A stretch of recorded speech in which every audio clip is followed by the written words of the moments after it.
ಟಿ.ಆರ್. ಪ್ರಕಾಶ್, ಕಮ್ಮನಾಯಕನಹಳ್ಳಿ, ಚಿಕ್ಕಬಳ್ಳಾಪುರ ಜಿಲ್ಲೆ, ಚಿಕ್ಕಬಳ್ಳಾಪುರ ತಾಲೂಕು.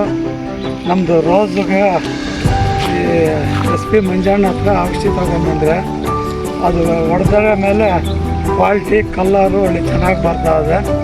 ಅಲ್ಲಿ ಬ್ಯಾಗ್ ಮಾರ್ಕೆಟಲ್ಲಿ ಇಡಪಟ್ಟಿ ಎತ್ಕೊಂಡು ಹೊರಟೋಗ್ತಾರೆ. ಒಳ್ಳೆ ಚೆನ್ನಾಗಿದೆ, ಒಳ್ಳೆ ಕಲ್ಲರ್ ಬರ್ತಾಯಿದೆ. ನಾನು 10 ವರ್ಷದಿಂದ ವ್ಯಾನಿಷ್ ಬೆಳೀತಾ ಇರೋದು. ಇಂಥ ಕ್ವಾಲಿಟಿ ಯಾವಾಗಲೂ ಬರ್ತಾಯಿಲ್ಲ. SP ಮಂಜಣ್ಣ ಅವ್ರ ಅಂಗಡಿಯಿಂದ ಔಷಧಿ ತರೋದು ಒಳ್ಳೆ ಕ್ವಾಲಿಟಿ ಬರ್ತಾಯಿದೆ. ವ್ಯಾನಿಷು 2000 ಗಿಡ ಇದೆ, ಮೆರಾಬುಲು 2000 ಗಿಡ ಇದೆ. SP ಮಂಜಣ್ಣ ಹತ್ತಿನಿಂದ ತರೋದ್ರಿಂದ ಒಳ್ಳೆ ಔಷಧಿ ಕೊಡ್ತಾರೆ. ತ್ರಿಪ್ಸ್ ಕೋರ್ಸೆ, ಮೈಟ್ಸ್ ಕೋರ್ಸೆ ಒಳ್ಳೆ ಕ್ವಾಲಿಟಿ ಬರ್ತಾಯಿದೆ, ಒಳ್ಳೆ ಚೆನ್ನಾಗಿದೆ.